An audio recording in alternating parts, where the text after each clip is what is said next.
Sometimes we look at individuals who desire to serve God in a particular ministry, and we think to ourselves, I don't think that person is qualified to do the kind of work that he or she wants to do. You know, missions history is full of people like that, who in man's eyes were totally unqualified, but in God's eyes, very much called and equipped by Him to do what He wanted them to do. And the individual we're going to look at next really fits into that category. Her name is Gladys Aylward, and I'm sure that many of you, especially you ladies, have heard of Gladys. And it's an amazing story of someone who seemed totally unfit from a human vantage point, and yet God used her to make a great contribution to the work of missions in a very difficult place of ministry. So let's take a quick peek at Gladys here, and you'll notice that I have an image of a film that was done about her life called The Inn of the Sixth Happiness. And I'll talk about that film at the end of our discussion about Gladys, but I wanted you to see the image up there from the beginning. She was born in 1902 and lived 68 years until the year 1970. And she was from London, England. Of course, as you can see by now, we have studied a lot of people who came from London, from England, and God certainly blessed that nation with the output of many, many missionaries, even though today the number is so very, very small by comparison that we can really sense the spiritual coldness that overcame that nation. Well, she went to China, and when she was in China, she faced some very, very steep hills to climb spiritually and culturally, some challenges that would have caused a lot of people just to give up and turn back from the very beginning. But not Gladys. Now, this is a simple map showing the trajectory of her trip to China. And one of the things I think is very important to understand about Gladys is her background. She was not a Christian from her earliest years. In fact, she was a parlor maid in London and kind of enjoyed the party life and really didn't have much of a knowledge or understanding of spiritual things. But God got a hold of her heart and saved her and gave her a desire to serve as a missionary. Well, she approached the China Inland Mission, and they told her that she was unqualified to go. Now, I don't think that they meant by that you can never be a missionary, but I think they saw in her a need for further training, for further maturity and preparation, and so basically said that she was not prepared to do the work of a missionary. Well, she would not be deterred from her ambition. She believed God wanted her to go, and so she began as a parlor maid, making a little bit of money, and as she was able, she would take some of that money to the train station and give it to the person handling the ticket counter there, where it was kept in a little safe or a box of some sort, and that money collected over a period of time until finally she was able to save up enough and purchase a ticket to China, a train ticket. And so on this map, you can see the route that she took, and you have to appreciate the vastness of the terrain between London and where she finally ended up in China. It was an amazing trip, and many would have given up, and she could even have died along the way because of some of the things that she had to experience. And to make it even more complicated, there was a war going on in China at that time, and so a lot of the places on the trains were occupied by soldiers. In fact, at one point, she even traveled too far on the train, farther than she should have, and the train stopped, and and somebody came to her and said, "This, you have to get off here. This is the last place where civilians can get off the train," and then the soldiers would be carried on farther in. And she realized she'd gone too far, so she actually had to backtrack quite a ways through some very, very cold, wintry weather. And she made it. She made it to China, to the place of her location, by the grace of God. And when she got there, she joined another lady who was working in an inn, a muleteer inn, where people would come and spend the night. Their mules would be fed and kept by the people there. And Gladys actually learned to speak Chinese by working that job. I mean, she had no formal training. She knew very little, if any, Chinese.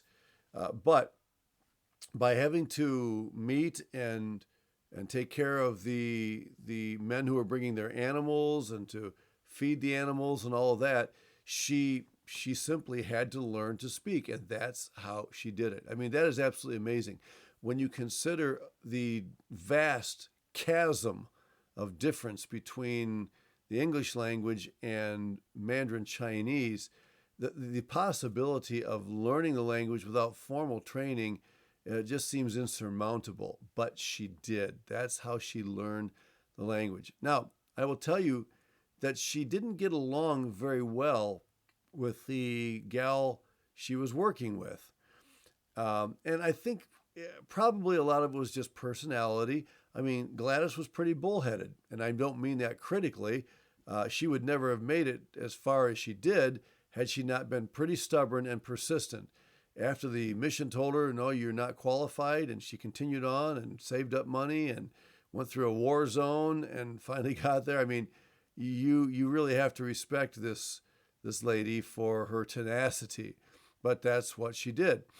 And but she and her partner, the co-worker in the ministry, did not get along well, and it finally came a point where they argued, and her co-laborer said, "You're done here," and she had to leave. And it was a very, very difficult time in her life. I've already mentioned the qualifications, that she was considered underprepared, but God did some interesting things in her life as a result of being kicked out and having to kind of be on her own. She continued to learn the language and the culture, become accustomed. And at one point, she actually was hired as a foot inspector. Now, you might say, what in the world does a foot inspector do? Well, there had been a custom in China that women should not have big feet. It was actually considered a shameful thing for women to have large feet. And so in order to keep their feet from growing, they would actually tightly wrap them with bandages from the time they were quite young, and so that their feet would not be able to grow normally. And it was a very, very sad thing, because if you have the courage to find some photographs online of what people's feet look like after being bound up for so long and unable to expand, it was very, very sad. And so China finally passed a law saying that foot binding was illegal. And they actually hired individuals like Gladys, who would be assigned to go from house to house and to inspect the bare feet of women to make sure that they were not being bound. And you could tell if they were, because the feet would actually become somewhat deformed if they were bound. And so you might say, well, that's a lowly job, but actually it was considered a fairly prestigious job, and it also gave her a lot of contacts and opportunities to interact with the Chinese people. So it actually turned out to be a blessing for her. Now, Gladys suffered from what a lot of single missionaries struggle with, pardon me, and that was a desire to be married. There's nothing wrong with that desire. It's not a sign of discontentment with God. It's a very natural thing, but she also had to deal with the reality that God may not make this possible. Now, I don't have time to go into the whole story, but as the story goes, Gladys actually became romantically interested in a certain individual, but the marriage ended up not working out.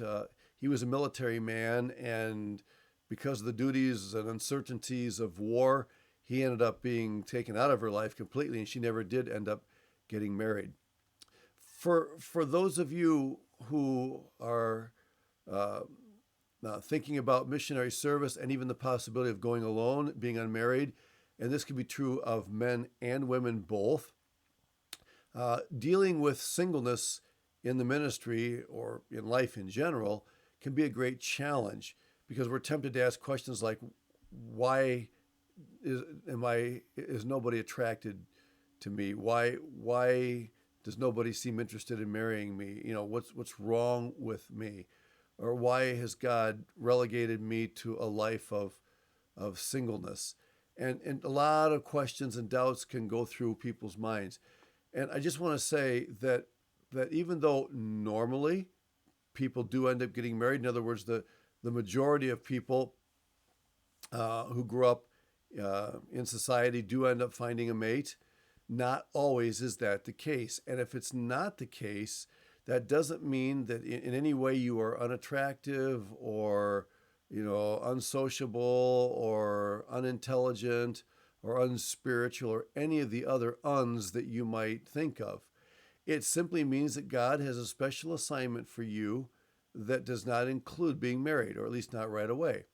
On our field in Brazil, we worked with single ladies regularly, and they did struggle with singleness at times. Some did more than others, but they worked alongside of us, and they made a great contribution to the work of the ministry there, and they were very valuable assets in the work.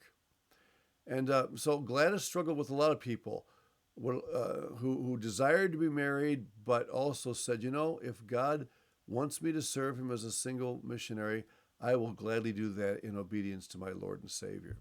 And that's what she did. Now, there's a long story about what happened as she worked in an orphanage and ministered to dozens and dozens of children.